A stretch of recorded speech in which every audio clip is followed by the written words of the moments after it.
"Let me shoulder this with you," Cowboy said to the half-naked woman passed out from hard work. The sun was a merciless hammer, beating down on the cracked earth and the splintered wood of the fence posts Abigail was trying to set. Every strike of the mallet against the post sent a jarring shock up her arms, vibrating through bones that ached with a fatigue so deep it felt like a part of her soul.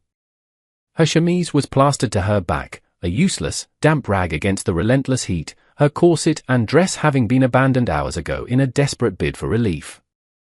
Dust caked her skin, mingling with sweat to form a gritty paste in the creases of her elbows and the hollow of her throat. She had inherited this land, this sprawling, unforgiving patch of Wyoming, when her husband, John, had been taken by a fever 6 months prior. He had left her with a mountain of debt, a herd of cattle threatening to wander through the broken fences, and the crushing weight of his unfulfilled dreams. She refused to let them die. She would not be the widow who sold out and ran back east with her tail between her legs. This land was hers now, and she would bleed for it if she had to. The horizon shimmered, a watery illusion that made the distant mountains dance. A wave of dizziness washed over her, blurring the sharp edges of the world into a soft, humming haze. Her head pounded in rhythm with the mallet's impacts. Just one more post, she told herself, her mantra for the past week. Just one more. She raised the heavy mallet one last time, her muscles screaming in protest. The world tilted violently, the brilliant blue sky and the pale, dusty ground swapping places before dissolving into a roaring blackness. The mallet slipped from her numb fingers, thudding softly into the dirt beside her as she crumpled to the ground, a forgotten soldier on a battlefield of her own making. The last sensation she had was the searing heat of the ground against her cheek, a final, brutal kiss from the land she was fighting so hard to tame. She didn't hear the slow, steady hoofbeats approaching, or see the tall figure that dismounted, his shadow falling over her still form like a promise of rain. She was lost in the silent, suffocating darkness of exhaustion, completely unaware that her solitary war had just been witnessed. When consciousness returned, it was not with a jolt, but as a slow, creeping dawn. The first thing Abigail registered was coolness. Not the biting chill of a mountain night, but the gentle, life-giving cool of shade and water. A damp cloth rested on her forehead, and the brutal sun was no longer beating down on her. She blinked, her vision swimming back into focus. A man knelt beside her, his back partially to her as he wrung out the cloth in a canteen. He was broad-shouldered, dressed in dusty, well-worn clothes that spoke of a long time on the trail. His movements were deliberate, economical, with no wasted motion. She tried to sit up, a gasp escaping her lips as every muscle protested. The man turned at the sound. His face was weathered, carved by sun and wind, with a stillness about his eyes that was both unnerving and calming. He wasn't handsome in the way of the men from back east, with their soft hands and easy smiles. His was a face that belonged to the hard country around them, etched with the story of survival. Panic, sharp and cold, shot through her.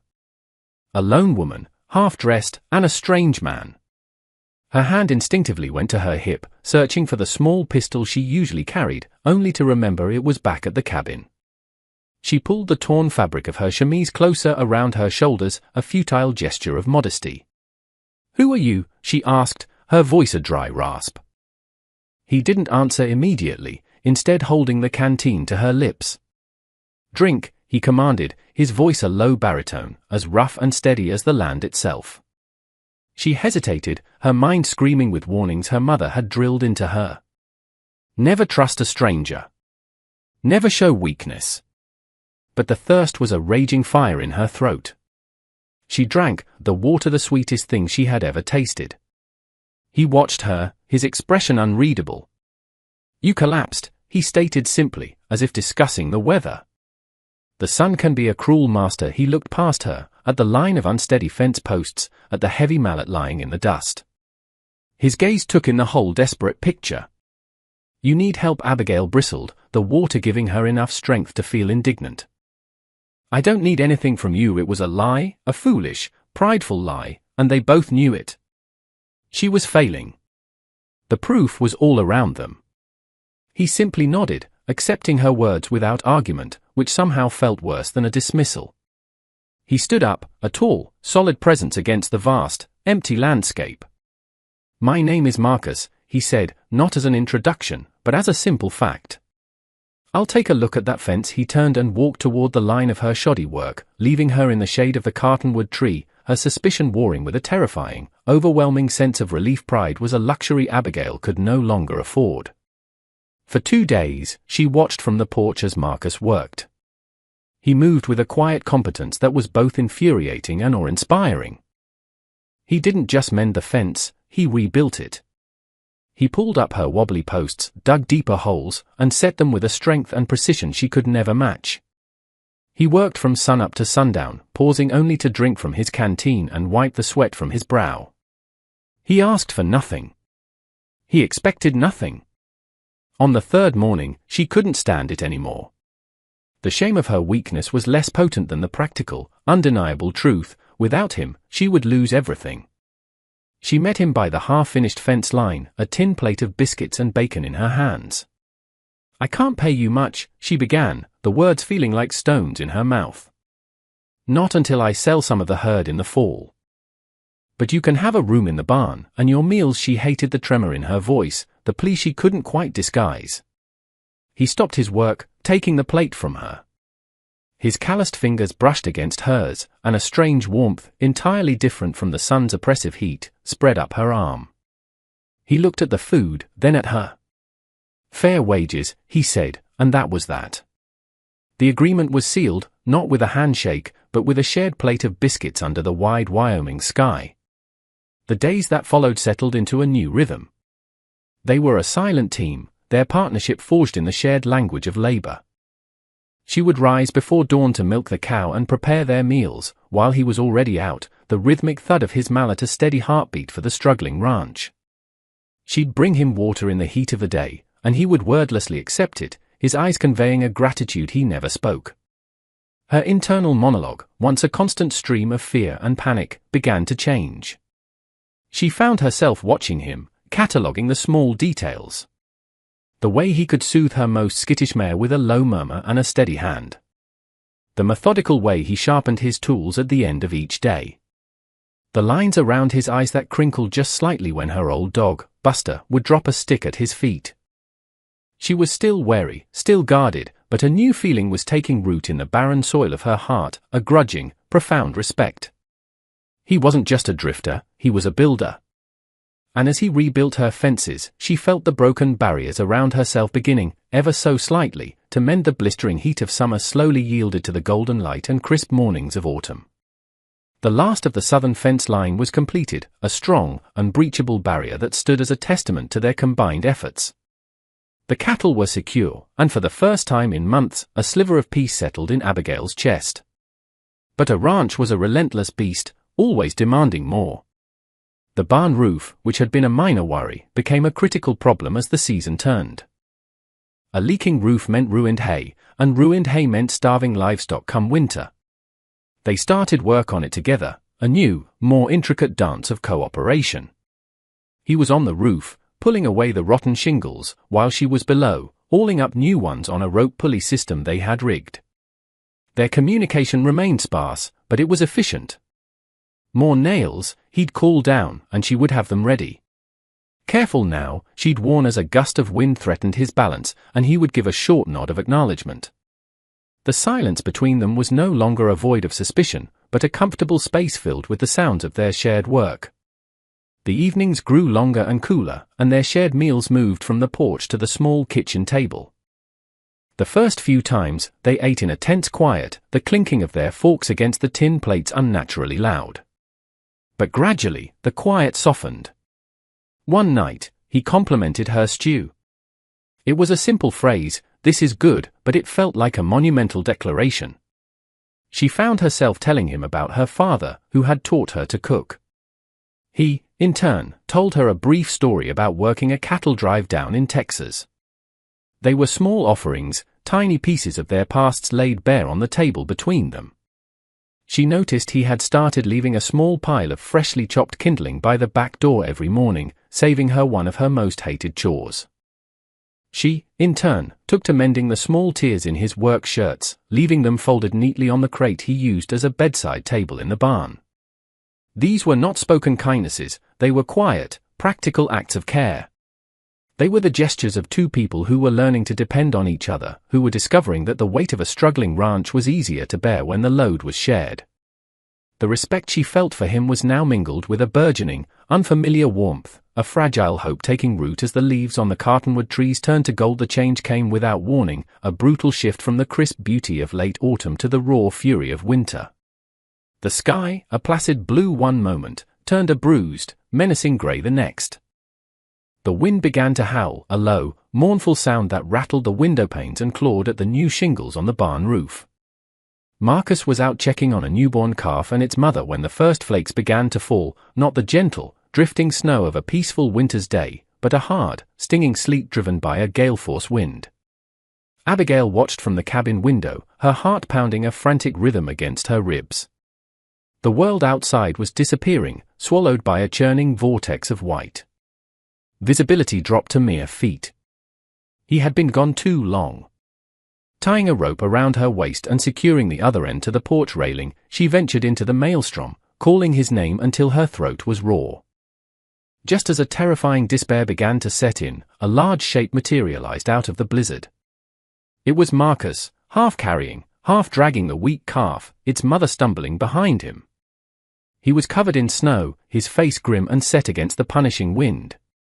Together, they wrestled the animals into the relative warmth of the barn and fought their way back to the cabin, slamming the door shut against the raging storm. For 3 days, the blizzard howled. They were prisoners in the tiny, 2-room cabin, the world reduced to the 4 walls around them and the endless, roaring white outside. The forced proximity was absolute. There was no work to be done, no fences to mend, no escape from each other's presence. The first day was tense, the small space crackling with an unspoken energy. But as the storm raged on, their defenses began to crumble. They huddled by the fire, the only source of light and warmth. To fill the oppressive silence, they began to talk. Truly talk. He told her about his family, a wife and son lost to cholera on the Oregon Trail years ago, a tragedy that had untethered him and set him adrift. He spoke of it with a flat, emotionless tone that was more heartbreaking than any tears. Abigail, in turn, spoke of John, of their shared dreams for this land, but also of her secret fear that she was not strong enough to see it through alone. In the flickering firelight, isolated from the rest-off world, they were no longer just a widow and a drifter. They were Abigail and Marcus, 2 lonely souls sharing their scars, their vulnerabilities laid bare by the honesty that only a raging storm and a shared, precarious survival could evoke. The world was born anew in silence and blinding white. When Abigail awoke on the 4th morning, the roaring wind had ceased, replaced by a profound, muffled stillness. The blizzard had passed. She looked out the window to a landscape transformed, every harsh line and jagged edge softened and smoothed by a thick, pristine blanket of snow. It was beautiful and daunting. Marcus was already awake, stoking the embers in the fireplace. He turned as she approached, and the look that passed between them was different. The storm had broken something open, scouring away the last remnants of formality and caution. The secrets they had shared in the firelight now hung in the quiet air between them, a new, invisible thread connecting them. "We should check the livestock," he said, his voice softer than she was used to. They bundled up and stepped outside, the cold air a sharp, clean shock after days spent indoors. The snow was waist-deep in places, and he walked ahead, forging a path for her to follow. In the barn, they found a scene of quiet survival. The animals were safe, huddled together for warmth. But in a far corner, the calf they had saved was shivering violently, its mother nudging it with a worried nose. Without a word, Marcus scooped the small animal into his arms. Its legs were like ice. "It won't make it out here," he said, his voice tight with concern. He carried the calf back to the cabin, Abigail hurrying behind him. He laid it on a pile of old blankets she'd spread before the hearth, and began to rub its frail body with a rough burlap sack, trying to stimulate circulation. Abigail watched him, her heart aching with a strange, powerful emotion. She saw in that moment the man he truly was, not just the stoic, competent worker, but a protector, a man with a deep well of gentleness he kept hidden beneath a rough exterior. He murmured soft, encouraging words to the animal, his large, calloused hand surprisingly tender. She knelt beside him, adding her own warmth and touch to the effort.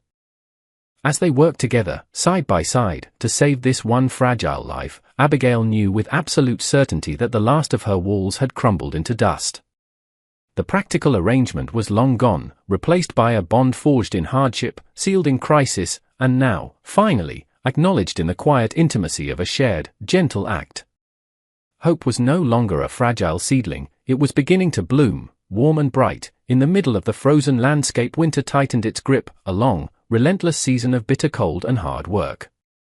The days were a constant battle against the elements, a cycle of chopping wood, hauling water, and ensuring the livestock were fed and safe from the biting wind. Yet, the hardship felt different now. It was no longer a solitary struggle but a shared endeavor. They moved around each other with an unspoken understanding, an easy synchronicity that made the heaviest tasks feel lighter. The cabin, once a lonely shelter, now felt like a warm, vibrant home against the starkness of the frozen world. The space between them, once measured in feet and cautious silence, had shrunk to inches and was filled with a palpable, humming energy. It was in the small moments that the change was most profound. An accidental brush of his arm against hers as they passed in the narrow hallway sent a thrilling shock through her entire body. The way his eyes would find hers across the dinner table, holding her gaze for a beat longer than necessary.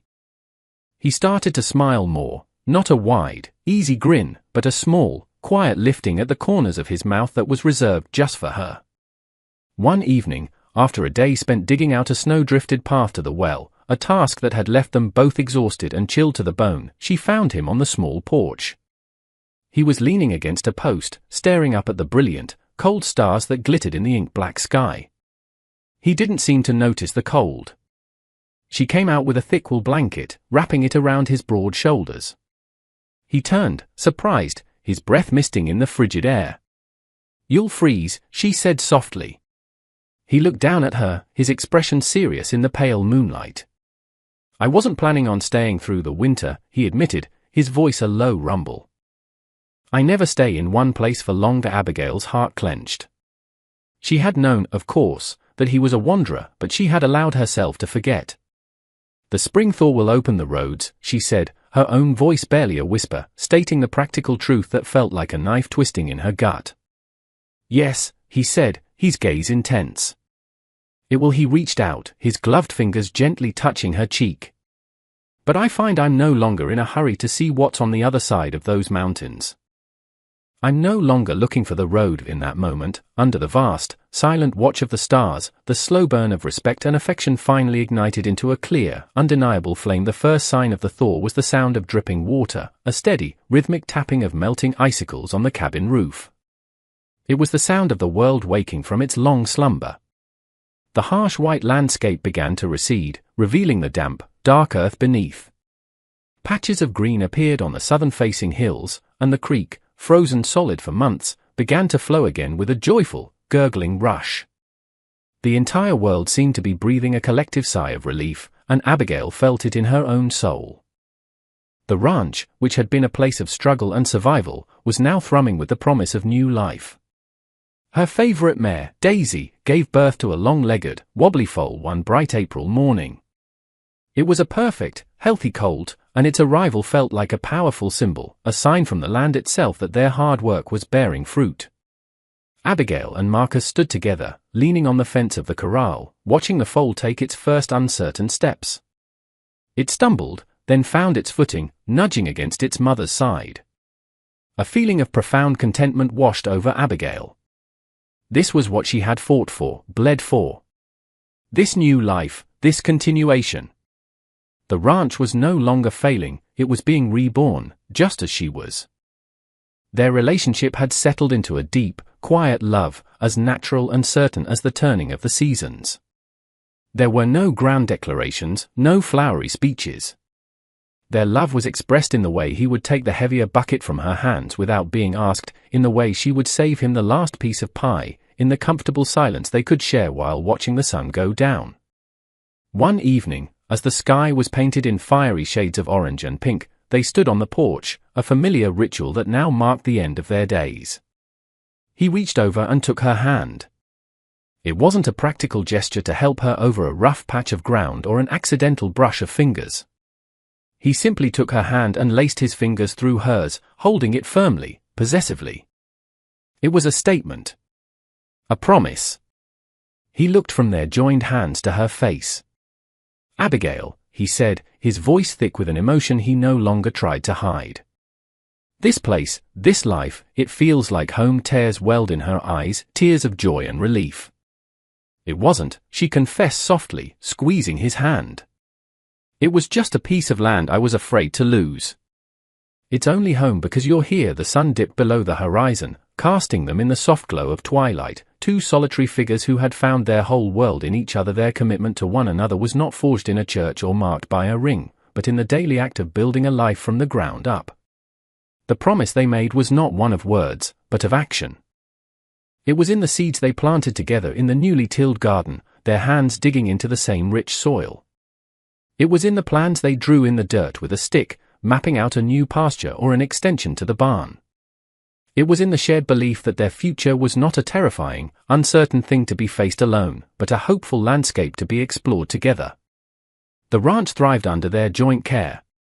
The profits from the cattle sale in the fall were enough to clear the last of John's debts and purchase a new bull to improve the herd. Marcus, with his quiet foresight, had a knack for husbandry and a deep understanding of the land that felt innate. He saw where to rotate the grazing fields to let the grass recover, how to reinforce the creek bank to prevent erosion, and which cattle to cull and which to keep. Abigail, in turn, managed their finances with a sharp mind, her careful planning ensuring that every dollar was stretched, every resource maximized. She was the steady hand on the tiller, while he was the strong wind in the sails. They were a formidable team, their individual strengths complementing each other perfectly. They were no longer the desperate widow and the stoic drifter.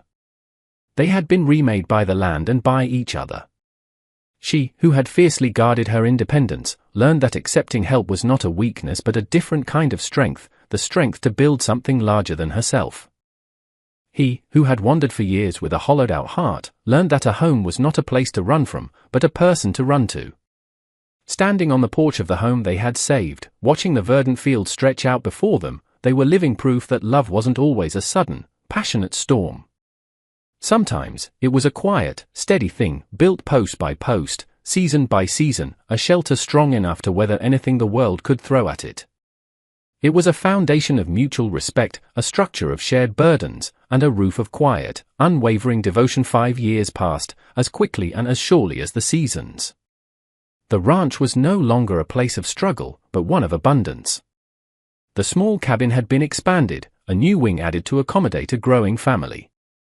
The barn was freshly painted a deep, welcoming red, and the fences Marcus had built stood straight and true, a dark, defining line against the rolling green hills. The land was tamed, but not broken, a testament to a partnership that worked in harmony with it, not against it. On a warm summer evening, Abigail stood on the porch, a place that had become the heart of their world. She was no longer the gaunt, desperate woman on the verge of collapse. Her face was fuller, etched with laugh lines around her eyes, her hands still calloused but no longer trembling with exhaustion.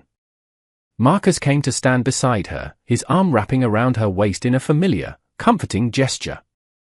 He looked much the same, his face still weathered, but the haunted stillness in his eyes was gone, replaced by a deep, settled peace. The sound of children's laughter drifted up from the creek bank, where a boy with his father's dark hair and a girl with her mother's determined spirit were trying to catch frogs. The sound was the sweetest music the ranch had ever known. They watched their children play, a living, breathing manifestation of their love, a future they had never dared to dream of on their own. Their journey had not been an easy one. It began in the dust and desperation of a sun-scorched field, a moment of collapse that led to an unlikely partnership. It was a story built not on grand romance, but on the quiet nobility of shared labor, the slow mending of fences both physical and emotional. They had discovered that the strongest foundations are not built on passionate declarations, but on the bedrock of mutual respect and the unwavering promise to face every hardship, every storm, and every sunrise, together. They learned that a home is not just a structure of wood and nails, but a sanctuary you build within the heart of another, a safe harbor found in the simple, profound act of one person turning to another and saying, without words, let me shoulder this with you.